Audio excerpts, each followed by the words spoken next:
All right, so what's going on, everybody? This is Ikechi. I'm with my good friend Victor Ikemefuma, the former president of UIU, the creator of the Connect group, formerly known as Vic and Cos, and also doing many amazing events at the address, also Kiss Houston. This man is doing so many things inside our community to help bring people together. And I'm so honored to have him on this show. We have so many conversations, so this is taking our conversations and giving it to you guys. So first of all, Vic, thank you for being here, man. I do appreciate it. One of the things I want to ask is definitely, you have a new baby right now.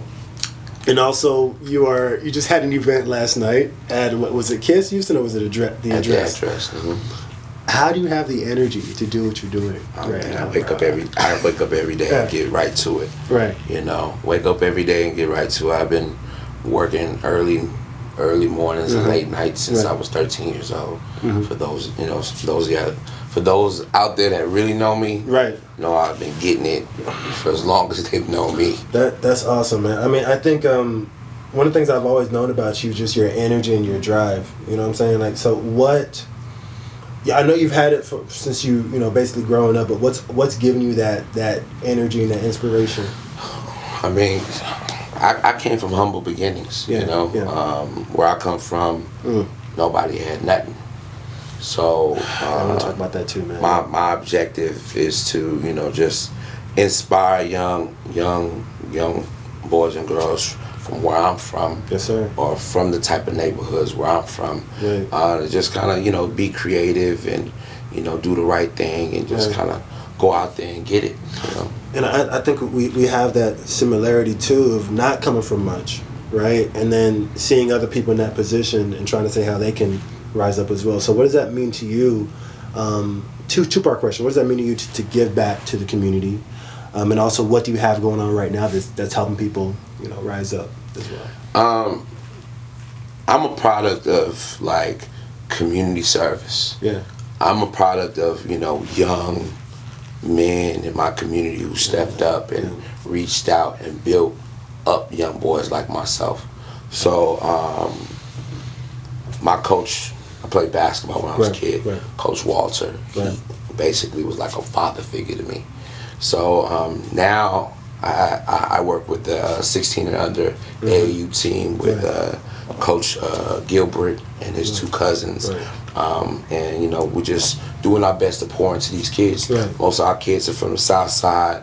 I picked these kids up. Some of them live in Section 8 communities. Some of them live in the project. Good kids, you know what I'm saying? So just want to stay a positive light in their lives and give them access to some of the resources we have and give them information about how to be financially literate, things of that nature. And I think that right now you're doing so much in that space. I do want to talk about one thing that you had going on this past month with the black health professionals and bringing that together. And that's been a series of events you have going on. So I want to talk about, first of all, that success and then where that's going from there.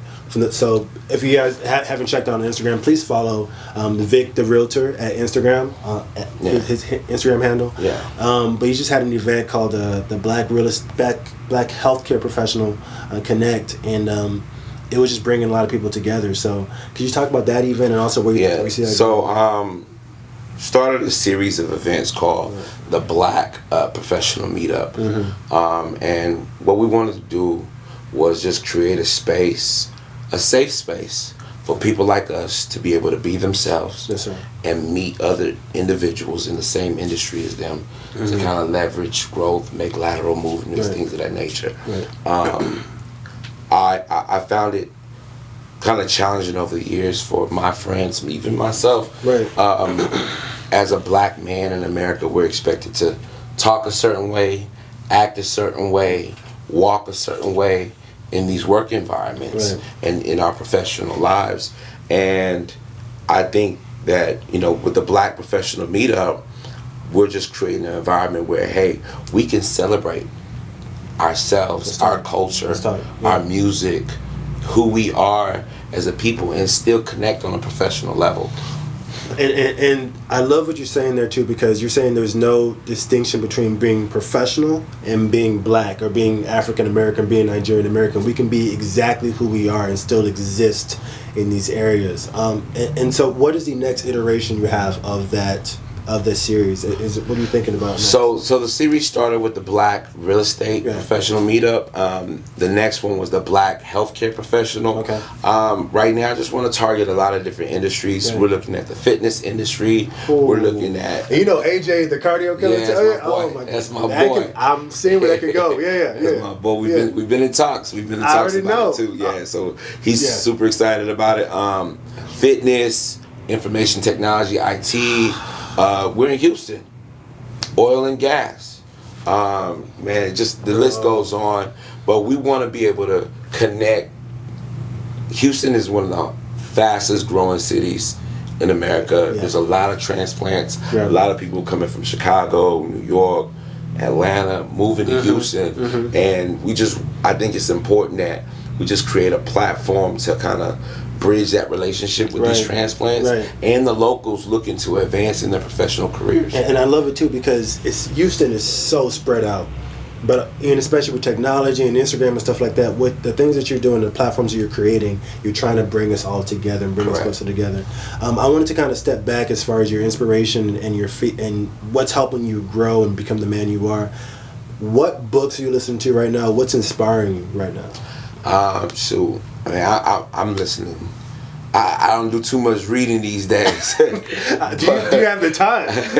I don't do too much reading these days, but for those that know me, I don't listen to music. So as a kid, I didn't have a radio in the car. So I use that time to think. And now, as my adult life, I'm using the car drive, listening to audiobooks. Think and Grow Rich.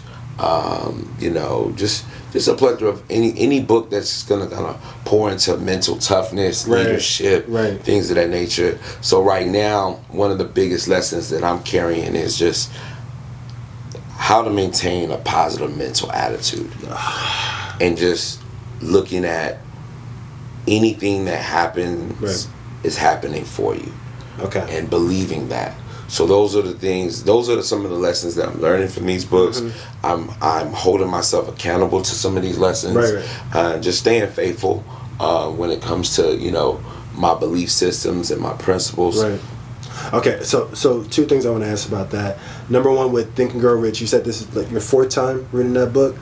Because also, I want to give this also to the audience as well. What takeaways do you have from Think and Grow Rich that our audience can take away and apply to their lives? I mean, it's a plethora of books right now. So I'm a lot of information is pouring into me from all the books that I've read, But the most important lessons that I'm learning is just increasing your beliefs, Your faith, your beliefs, if believing in yourself, raising your level of confidence, and there are definite levels to how much you're able to believe in yourself, and then once you get to a certain place, you can learn to manifest things, because of how much energy and the faith and the beliefs that you have. Let's talk about that too, because I definitely believe, and of course I believe in God, I believe in Jesus, and the gifts and talents that we have in order to manifest and create greatness here on this earth. How does one increase their faith in order to move in the way that they're supposed to move? I think it starts with just setting goals. I think a lot of times we have a lot of wishes, we have a lot of wants, but we don't have definite. A lot of us, if you really think about it, how many people do you know have set actual goals? Talk to me. So defining those goals and meditating on those goals, actually seeing those goals through mentally. Visualizing. Visualize getting it done.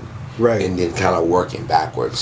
So what does that look like for you in a practical? So you just are you at your house? Maybe you got the door closed. Like, what does that look like? You closing your eyes? You got music playing? So what's up? I can take it back to just the Black professional meetup, right? Yeah. I'm sitting in my house. I'm like, yo. Yes.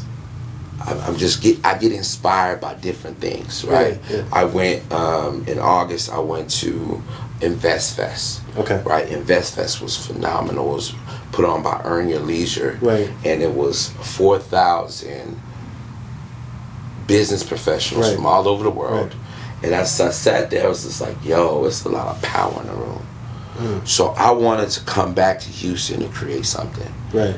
And I start the vision of it. I'm like, okay, who do I want in the room? What's happening in the room? Right. Who's meeting each other? How do they walk in the door?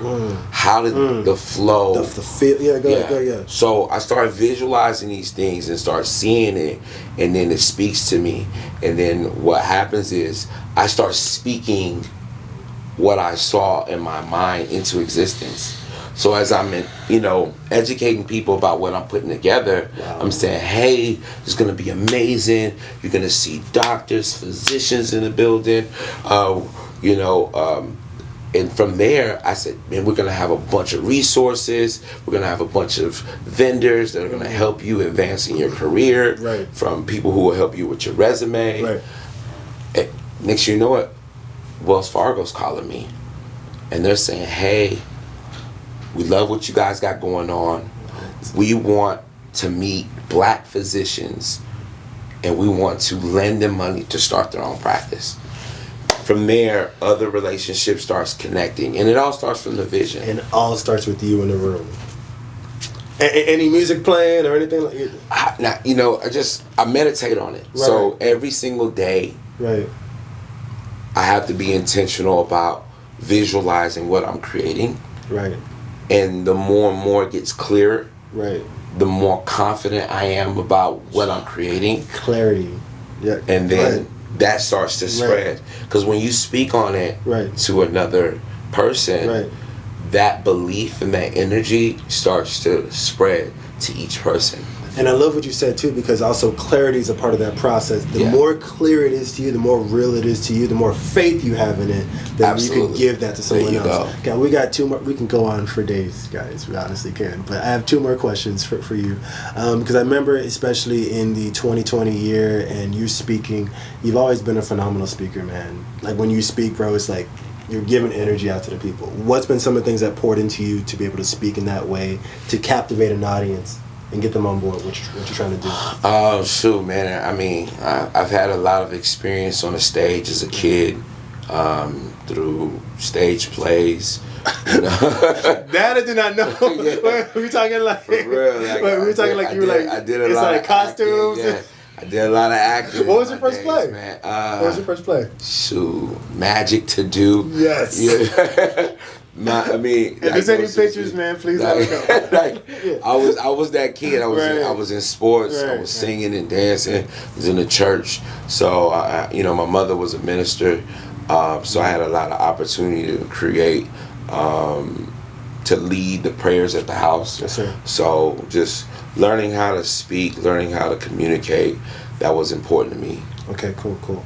And again, because we can easily go for hours with this, but what are some things you want the audience to take away from, say, in your journey that you want our community to know as well?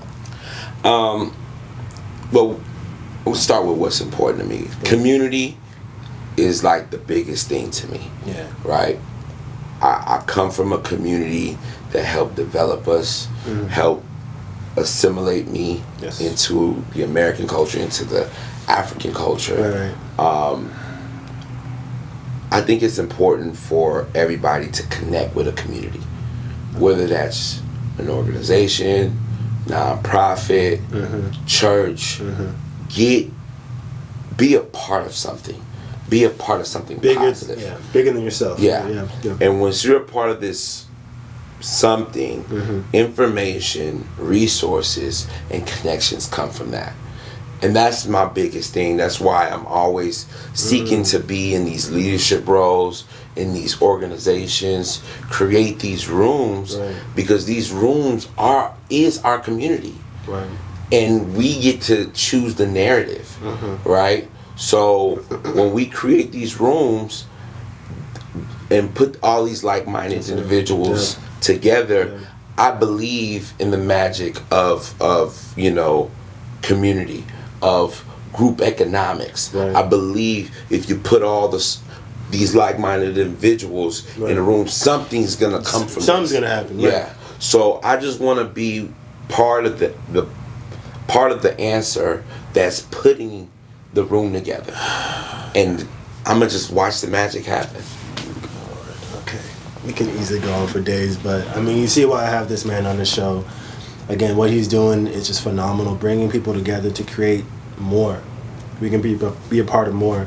So Vic, thank you again, man, for being on the show. We appreciate it, bro. Thank you. Definitely follow him on his is it Connect Group? What are your Instagram so you can follow me on Instagram at Victor the Realtor, the Connect Group, which is my entertainment company, and my real estate company, Find My New Spot. Awesome. Okay, we'll see you guys next time. All right.